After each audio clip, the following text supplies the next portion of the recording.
The parish clerk's office in St. Bernard, Louisiana, had a peculiar smell. Not the expected mustiness of old paper and leather-bound volumes, but something sharper, like vinegar mixed with rust. Gerald Hutchkins noticed it the moment he stepped through the heavy oak door on that humid morning in August 1893. He'd been hired to catalogue the parish's birth and death records dating back to 1820, a project the county commissioners had postponed for decades. Gerald was a methodical man. At 34, he'd already organized 3 parish archives across the state, earning a reputation for thoroughness that bordered on obsessive. He wore the same grey vest every working day, carried his lunch in a tin pail, and never left a document unfiled. His wife, Caroline, often joked that he treated historical records with more tenderness than he showed most people. The clerk who handed him the keys was an elderly man named Albert, whose hands trembled slightly as he pointed toward the back room. "Most of what you need is in there," Albert said, his voice carrying an odd hesitation. "The older materials. Well, some boxes haven't been opened in my lifetime. 40 years I've worked here. That's exactly what I'm here for," Gerald replied, setting down his leather satchel. Albert lingered at the doorway. "There's a section in the southeast corner. Previous clerks, they kept it separate. Special documents, they said." He paused, seeming to weigh his next words carefully. "I was told to leave those alone, just passing along what I was told." Gerald nodded politely, already mentally organizing his approach. He'd heard similar warnings before, usually about documents related to family disputes or contested wills. Nothing he couldn't handle with discretion. The back room stretched longer than it appeared from the entrance. Tall wooden shelves lined both walls, sagging under the weight of record books, bundled correspondence and dust-covered boxes. Light filtered through 2 narrow windows, creating columns of illuminated particles that danced in the stagnant air. He began with the accessible materials, birth registrations from the 1870s, neatly organized and relatively well preserved. The work progressed smoothly for the first 3 days. Gerald developed a rhythm: remove a volume, check the date range, note the condition, assign a catalogue number, and move to the next. By Thursday afternoon, he'd processed nearly 200 volumes. Then he reached the southeast corner. The boxes there were different, older, constructed from a darker wood and stacked in a configuration that suggested intentional concealment rather than simple storage. Someone had arranged them to create a barrier, a wall within the wall.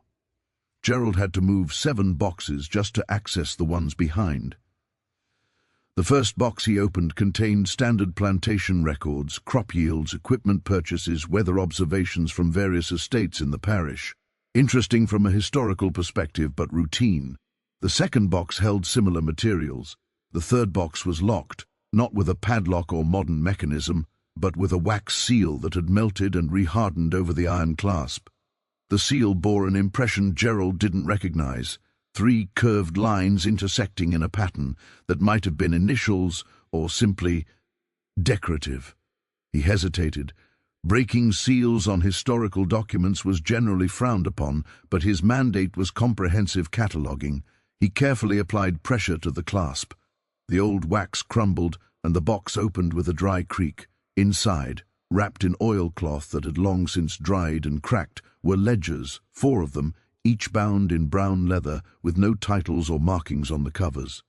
Gerald lifted the first one gently. The spine was fragile, the pages yellowed but still intact. He opened to the first page and read the handwritten heading, "Register of Births, St. Bernard Parish, 1829, 1834, Supplementary Records." Supplementary records. He'd never encountered that designation before. The entries were organized in neat columns: date of birth, child's name, mother's name, father's name if known, race, plantation of origin, and register.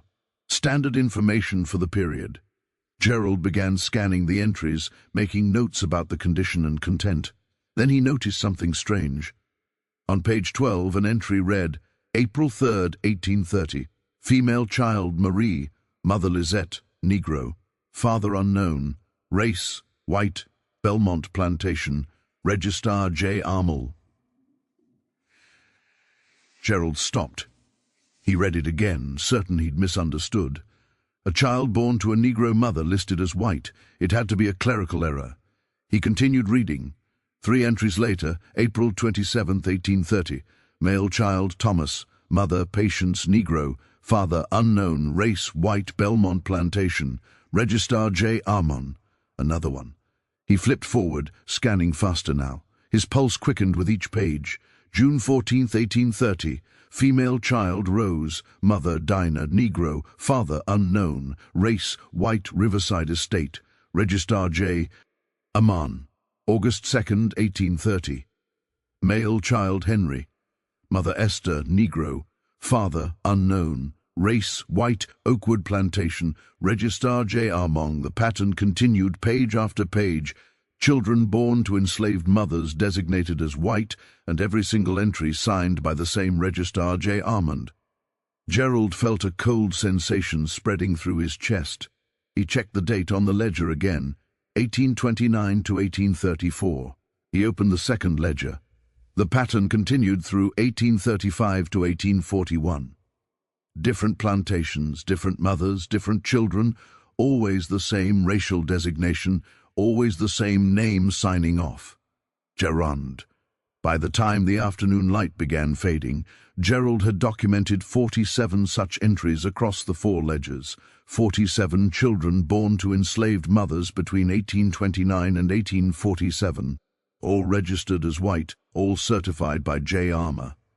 He sat back in his chair, mind racing. This wasn't random error, this was systematic. But why? Why would anyone register enslaved children as white? That evening, Gerald barely touched his supper. Caroline noticed immediately, setting down her fork with concern. "You look like you've seen something terrible." "Not terrible exactly," he said slowly, confusing. "I found records today that don't make sense." He explained what he'd discovered, watching her expression shift from curiosity to disbelief to something darker. Recognition, perhaps, though she'd never studied Louisiana history particularly. "Could it have been a mistake?" she asked. A clerk who didn't know the mothers, 47 times across 18 years, same person signing every entry. Gerald shook his head. Someone knew exactly what they were doing. I just don't understand what or why. Caroline was quiet for a moment. "Maybe you shouldn't understand. Maybe that's why those boxes were hidden." Her words settled uncomfortably between them. Gerald had always approached historical work with detachment, events that happened long ago to people long dead. But this felt different. This felt deliberate, and that deliberateness implied purpose. "I need to find out who J. Arand was," he said finally. The Louisiana State Archives in Baton Rouge kept records of parish officials, clerks, registrars, and other administrative appointees. Gerald traveled there the following week, carrying his notes in a locked portfolio. The archivist, a stern woman named Mrs. Whitfield, directed him to the government appointment records. He found the name within an hour.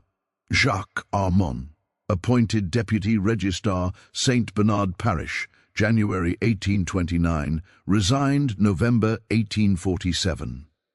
18 years exactly matching the span of the mysterious ledgers. But there was more. Attached to the appointment record was a notation added in different ink, apparently years later. Position dissolved following investigation. See Coroner's Inquiry, 1847, File 392. Gerald's hands trembled slightly as he requested File 392. Mrs. Whitfield returned with a thin folder, the pages inside brittle and brown at the edges. "This hasn't been accessed in decades," she remarked. "Are you researching something specific? Just trying to understand parish record-keeping practices," Gerald said, which was technically true. The coroner's inquiry was dated November 18, 1847. The subject, Jacques Armal, found deceased in his home at age 52. Cause of death, undetermined, possibly heart failure. But it was the testimony section that made Gerald's breath catch. A neighbor, Mrs. Violet Chanel, had testified that she'd gone to check on Armon after not seeing him for 3 days. She found him in his study, slumped over his desk. On the desk were papers. She couldn't read well, she'd testified, but she remembered seeing lists of names, children's names.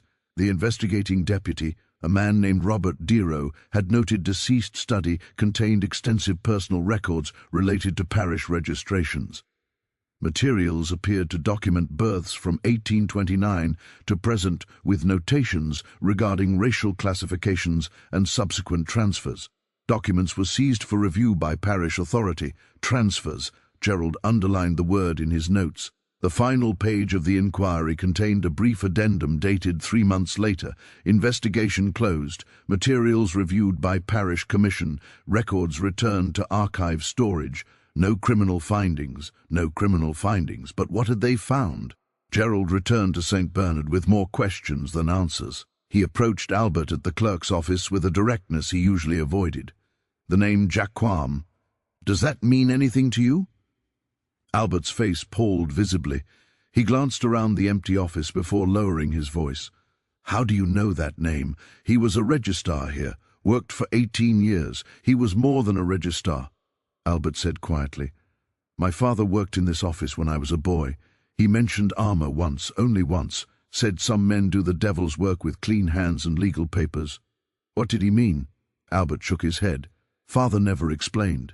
But he told me if I ever found documents with Armand's signature I should leave them be, that some history is better left buried. But it's not buried, Gerald Presser. It's in your archive, and it's my job to catalogue it. Your job, Albert said, meeting his eyes, is to catalogue records, not to understand them. There's a difference. Gerald left the office unsettled. Albert was hiding something or protecting something, or perhaps genuinely didn't know more than family, warnings passed down like folklore. He needed a different approach. The newspaper archives at the Louisiana Historical Society contained copies of the St. Bernard Gazette dating back to 1825. Gerald spent 2 full days reading through issues from 1829 to 1847, looking for any mention of errand unusual birth registrations or controversies involving racial classifications. He found almost nothing. A few brief mentions. Deputy Registrar J. Armand has confirmed the registration of 12 births this month. Standard administrative notices, but in the October 1847 issue tucked in the local notices section was a single paragraph. The community mourns the passing of Mr. Jacques Armand, Deputy Registrar, whose diligent service to our parish spanned 18 years. Mr. Armand was known for his precise record-keeping and dedication to administrative accuracy. He leaves behind no immediate family. Services were held privately. No immediate family, 18 years of service, nothing controversial, nothing suspicious, just a bureaucrat who died and was briefly memorialized. Yet someone had sealed his personal records in wax. Someone had hidden the supplementary ledgers. Someone had told clerks to leave them alone. Gerald needed to understand what happened to those children. The next phase of research required a different kind of digging. If children born to enslaved mothers were registered as white, there should be subsequent records, sales, transfers, manumission papers, or death certificates. Gerald began cross-referencing the names from Armand's ledgers with other parish documents. Marie, born April 3, 1830, to let at Belmont Plantation. Gerald searched through Belmont's records, now housed at the parish archive. The plantation had been sold in 1856, its papers transferred to county storage. He found Lizette's name in the slave inventory from 1829. She was listed as a house servant, age 22. In the 1831 inventory, a note beside her name, one child, Marie, transferred separately. Not sold with the mother, as was typical for very young children. He searched for Marie in subsequent records, nothing in Belmont's slave inventories, nothing in sales records from neighboring plantations. But then in a tax document from 1832, he found an entry for Belmont Plantation listing a Marie Belmont household apprentice under the section for free persons of color employed. Free at age 2. Gerald traced the name forward. Marie Belmont appeared in parish records periodically. A school enrollment in 1838. Unusual for free persons of color, but not impossible. a witness signature on a property deed in 1851. She could write then and finally a marriage record in 1854 to a man named Charles Riviere, also listed as a free person of color. But here was the critical detail. Marie's race on the marriage certificate was listed as white, not free person of color. White Gerald sat in stunned silence, a child born to an enslaved woman, somehow reclassified, somehow freed, somehow granted white status, all before age 24. He checked another name. Thomas, born April 27, 1830. The pattern repeated. Reggie stared as white at birth, transferred separately from his enslaved mother within 2 years, appearing later in records as a free child, then eventually as white in adult documents. One by one, Gerald traced the 47 children through the fragmentary records available. 23 of them followed similar trajectories. The others simply vanished from the records entirely after their initial birth registration and supervising every initial registration. J. Arman. By October 1893, Gerald had filled 6 notebooks with his findings. He worked late into the evenings, correlating dates, tracking names, mapping the movement of children across parishes and decades. Caroline worried about his health. He'd lost weight, developed dark circles under his eyes, and stopped attending church socials. "You need to show this to someone," she urged. "If what you found is real, historians should know." "It's real," Gerald said, "but I don't understand the mechanism yet. How did this happen? Who authorized it? Why these specific children?" He was missing something crucial, some connective tissue that would make the pattern coherent. The answer arrived unexpectedly, not from documents, but from a person. In early November, an elderly woman named Josephine Durant came to the parish office requesting a copy of her birth record. She was 83, she told Gerald, born in St. Bernard Parish in 1810. She needed the document for a property inheritance matter in New Orleans. Gerald located her record easily. She'd been born free to free parents of color, a relatively straightforward case. As he prepared the certified copy, making polite conversation, he mentioned he was researching historical record-keeping practices. "Did you ever know a man named Jacques Armand?" he asked casually. "He was a registrar here decades ago." Josephine's hand, reaching for the document, froze in mid-air, her eyes clouded with age, but still sharp, fixed on Gerald's face. "Why are you asking about him?" The intensity in her voice made Gerald choose his next words carefully. "I found some unusual entries in old ledgers. His name appeared frequently. I'm trying to understand the context." Josephine sat down slowly in the chair across from his desk. For a long moment she said nothing, her fingers twisting the fabric of her shawl.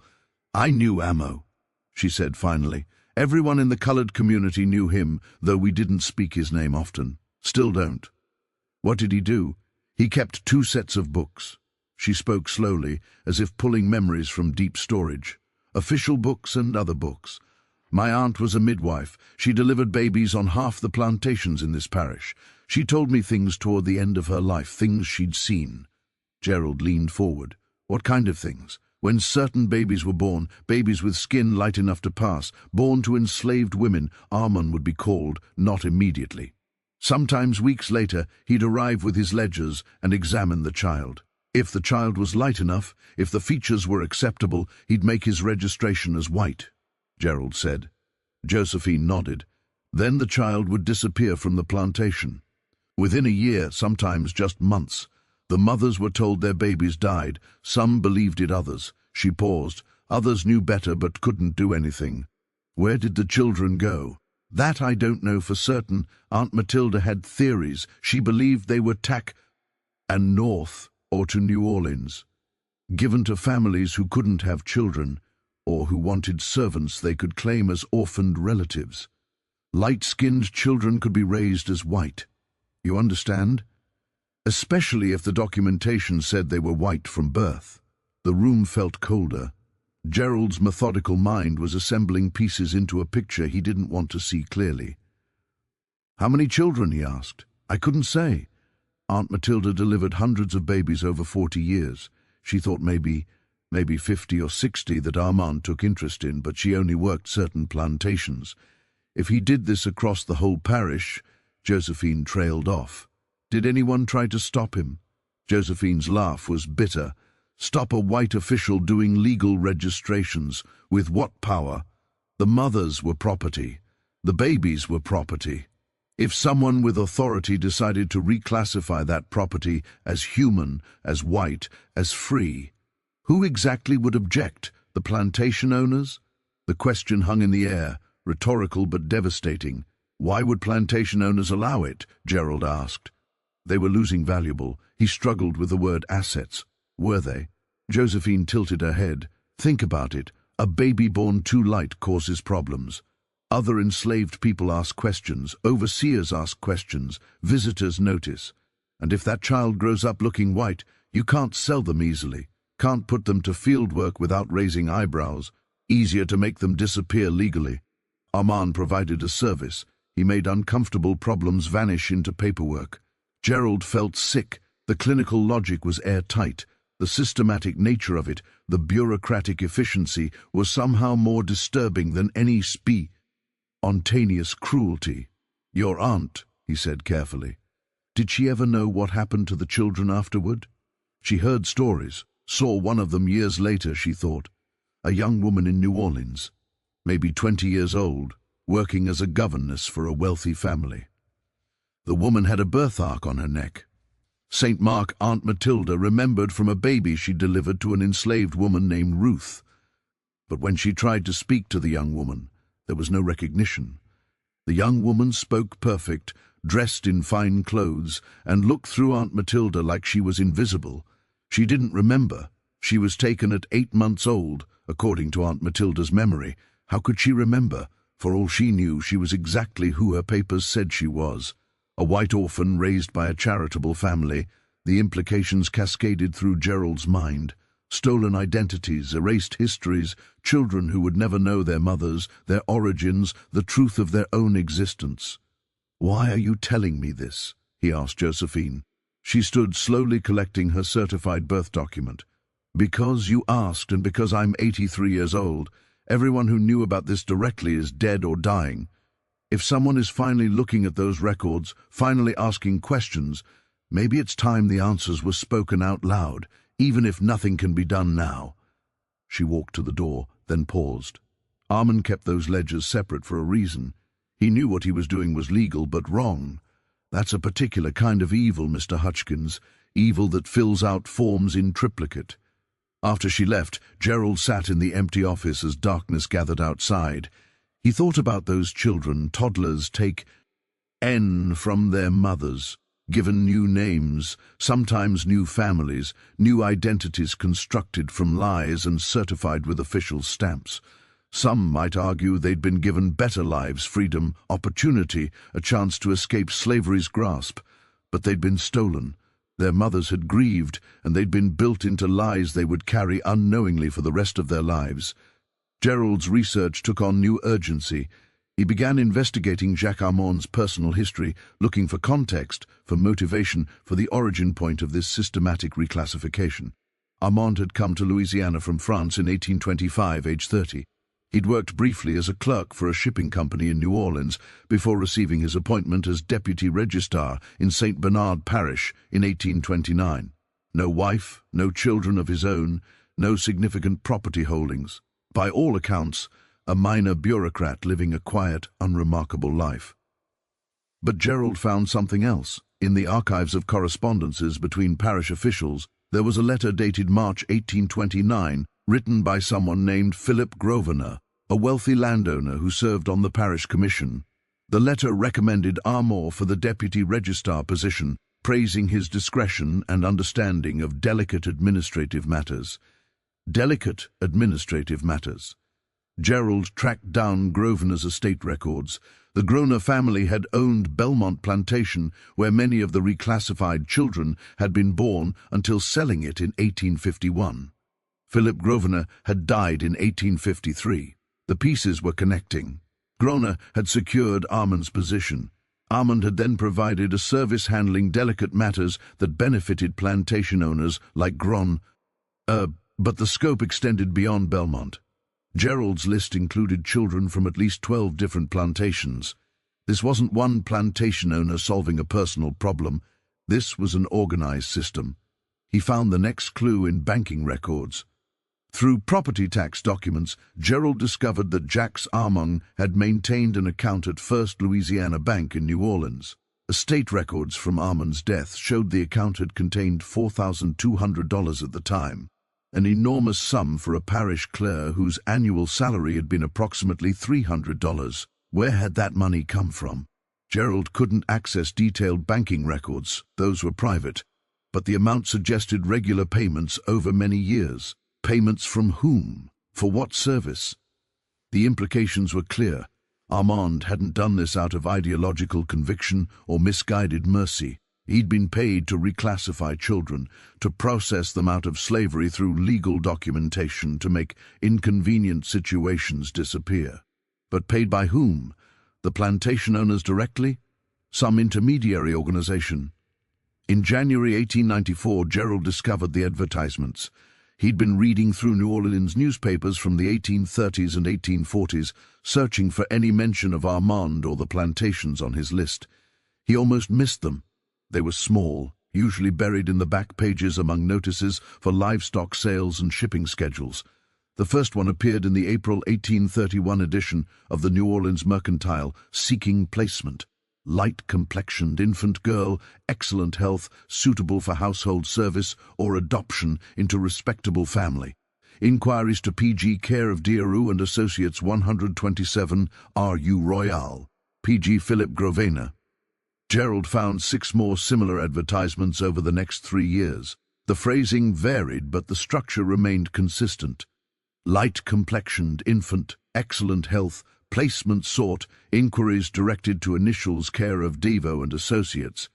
He'd seen that name, Deo Robert Deo. No, Devo had been the deputy who investigated Armand's death. The connections were forming a web. Grosvenor recommends Armand. Armand registers children as white. Children are transferred. Advertisements appear seeking placement. Devo handles the inquiries and years later investigates Armand's death and closes the case with no criminal findings. It was a network, a quiet, bureaucratic network that had operated for nearly 2 decades, moving children from slavery into fraudulent freedom, all while maintaining meticulous legal documentation. But Gerald still couldn't answer the fundamental question: what happened to the children who were placed? The breakthrough came from an unexpected source. In March 1894, Gerald received a letter forwarded from the parish clerk's office. It was from a man named Edmund Porter, an attorney in Mobile, Alabama. Porter had read a brief scholarly note Gerald had published in the Louisiana Historical Quarterly about unusual record-keeping practices in antebellum parishes. Gerald had been vague, mentioning discrepancies in racial classifications without revealing the full scope of his discovery. Porter's letter was carefully worded.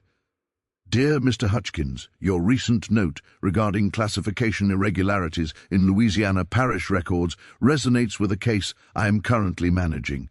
A client of mine, a woman of 73, recently discovered that her birth record from St. Bernard Parish contains inconsistencies with her family history as she understood it. She was told throughout her life that she was born to a white family that perished in a yellow fever epidemic and that she was raised by adoptive relatives. However, recent examination of her papers has raised questions. If you have information regarding irregular birth registrations from St. Bernard Parish circa 18,300 and 1840, I would welcome correspondence. This is a matter of significant personal importance to my client. Gerald responded immediately, asking for more details. Porter's next letter arrived within 2 weeks. My client, whom I shall call Mrs. L for privacy, possesses a birth certificate registered in St. Bernard Parish in 1832, listing her race as white and her mother as deceased at childbirth. However, she recently obtained through family papers a contradictory document, a bill of sale from 1833 for one female child, light-skinned, named Lily, born to Negro woman named Grace. The child's description matches details my client knows about her own early childhood. The bill is signed by a notary named J. Armand. Mrs. L is devastated and seeking to understand her true origins. J. Armand had notarized the sale. Of course he had.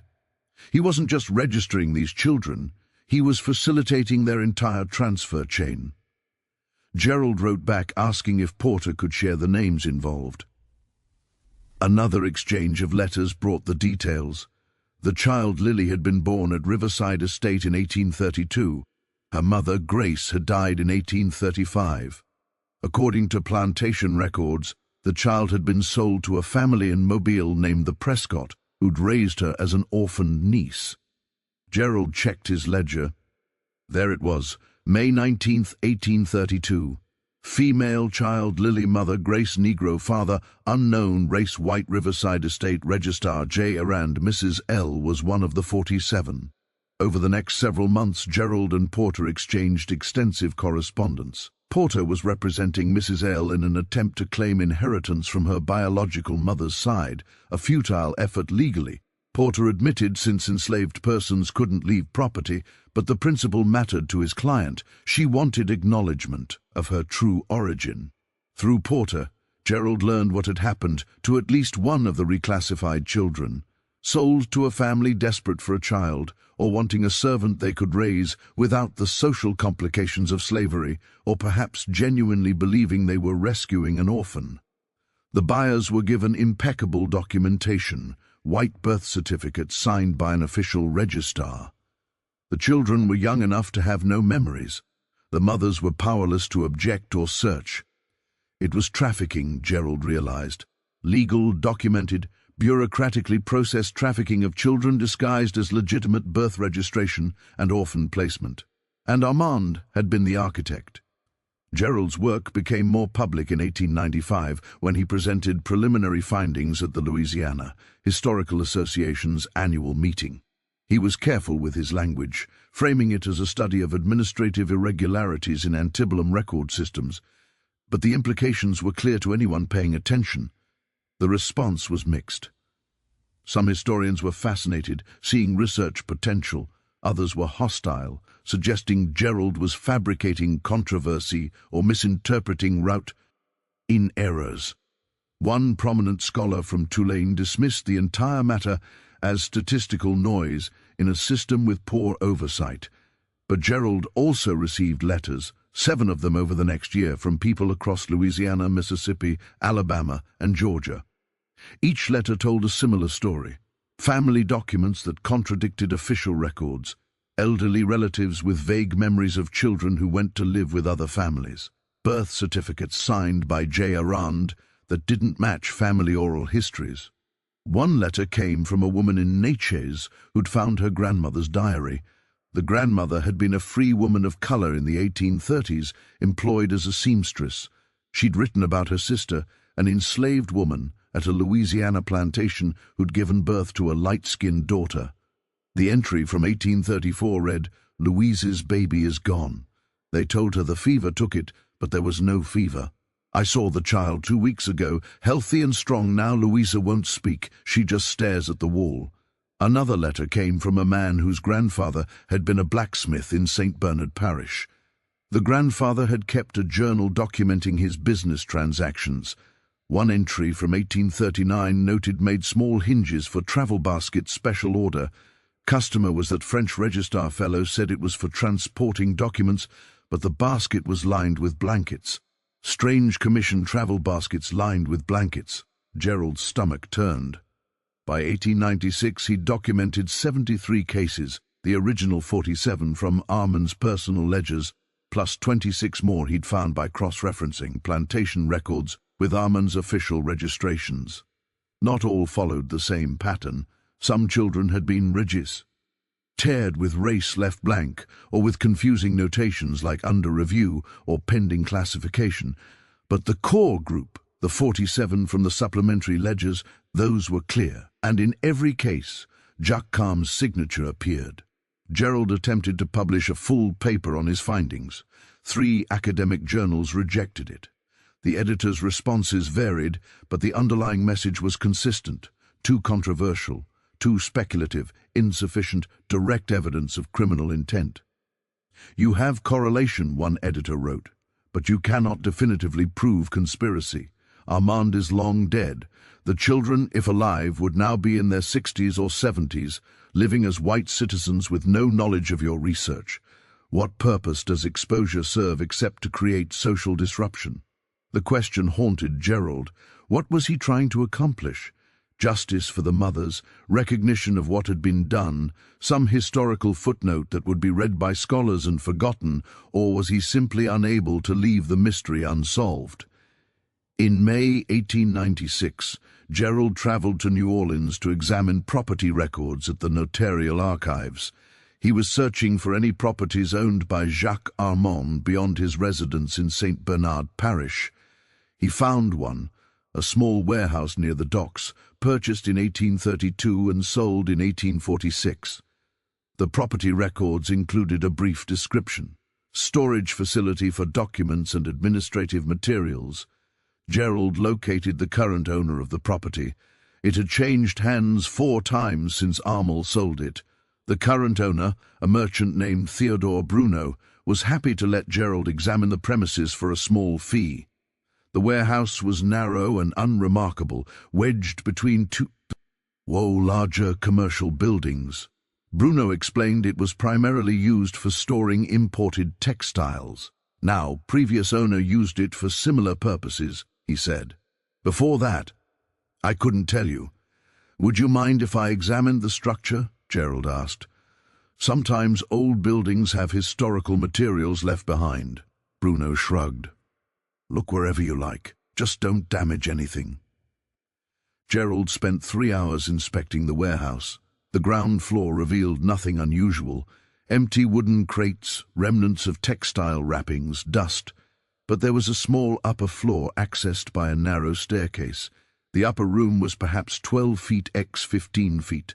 2 small windows, now painted over, faced an alley. The wooden floor showed signs of old water damage in one corner. Otherwise, the space was empty. Gerald walked the perimeter slowly, testing floorboards, examining walls.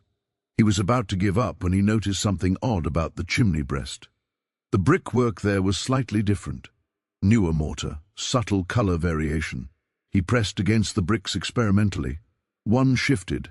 Working carefully, Gerald removed 6 bricks from a section about 4 feet up from the floor. Behind them was a cavity, and inside the cavity was a leather satchel, stiff with age and moisture damage. His heart pounding, Gerald extracted the satchel and carried it to the window for better light. The leather was cracked and moldy, but the contents were protected inside an oilcloth wrapper: papers, folded documents, and a small notebook. The notebook's cover was unmarked. Gerald opened it gently, mindful of the brittle pages. The first page, in neat handwriting, read, "Private record of placements, Jr. 1829-1847 to be destroyed upon my death." But it hadn't been destroyed. It had been hidden. The notebook contained names, dates, and destinations. Each entry followed a format: child name, birth date, mother, birth plantation, placed with, location, date of transfer, fee received. Gerald's hands trembled as he read Marie, April 3rd, 1830. Let, Belmont. Mr. and Mrs. Laurent Duchamp, New Orleans, June 1830. $200. Patience Belmont, Mr. Henri Valwis, Household Service, Baton Rouge, July 1830, $150 Rose, June 14th, 1830. Dinah, Riverside, Mr. and Mrs. Charles Beaufort, Mobile, August 1830, $225. The list continued. 79 entries in total, more than Gerald had documented, each with a price, each with a destination, each representing a child separated from their mother and given a manufactured identity. The fees varied from $150 to $400, apparently based on the child's age and complexion. Younger and lighter commanded higher prices, but there was more. Clipped to the back of the notebook were letters, 7 of them faded but legible. They were inquiries from prospective families asking about acquiring a suitable child for domestic upbringing or adopting an orphaned infant in need of Christian home. One letter dated February 1835 from a couple in Charleston was particularly chilling in its clinical tone. "Dear Mr. Armand, We received your name through Mr. Grosvenor as someone who might assist with a delicate family matter. We have been unable to conceive children after 10 years of marriage. We are seeking to acquire a female infant, preferably under 6 months of age, of light complexion, suitable for raising as our natural daughter. We understand documentation can be arranged to reflect legitimate birth. We are prepared to compensate appropriately for your services and discretion. Please advise availability." Armand had replied apparently because a notation in his notebook listed Eleanor, November 1835, Josephine Oakwood, Mr. and Mrs. R. Winslow, Charleston, 375 RI. This wasn't opportunistic crime. This was a business. Armand had created a market for children who could pass as white, connecting desperate or unscrupulous families with enslaved infants, facilitating the transfers with legal documentation and profiting from the transactions. The supplementary ledgers weren't mistakes or anomalies. They were receipts. Gerald faced an ethical dilemma. Publishing this information would be explosive. It would expose a criminal enterprise, yes, but it would also potentially devastate living people. Elderly men and women who'd spent their entire lives believing they were white, who'd built families and reputations on identities that had been fabricated before they could even speak. Mrs. L. in Mobile had chosen to investigate her origins. But how many others would want that choice? How many would prefer never to know? Caroline listened as he wrestled with the decision, pacing their small living room late into the night. "You're asking whether truth is worth the harm it might cause," she said finally. "Yes, I can't answer that for you, but I'll ask you this. If those mothers could speak now, what would they want?" Gerald stopped pacing. He thought about Lisette, who'd lost Marie, about Grace, who'd lost Lily, about the unnamed women whose children had been taken in the night, who'd been told their babies died, who'd carried that grief for the rest of their lives. "They'd want their children to know," he said quietly.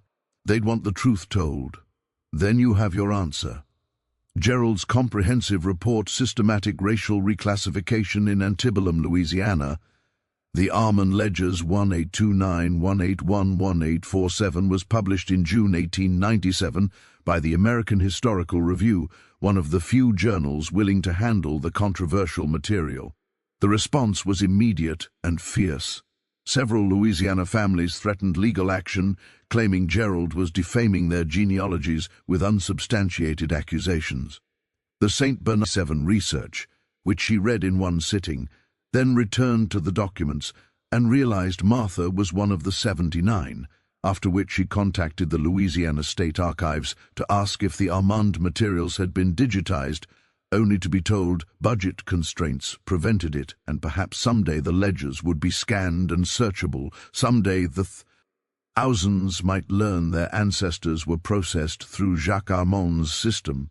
But for now the records remain sealed in climate-controlled darkness, rarely visited, the last known person to fully examine them being a documentary filmmaker in 2011 who spent 2 weeks photographing pages and planning a project that was ultimately abandoned due to funding issues and legal threats.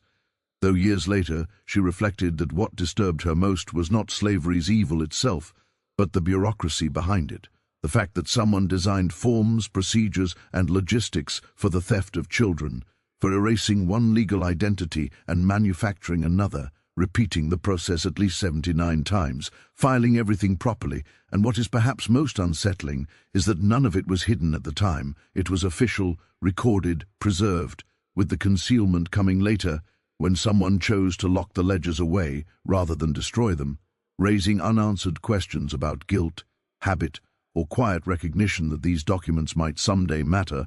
Jacques Armand died in November 1847 at his desk in St. Bernard Parish, found with pen in hand and a partially completed entry reading November 15, 1847.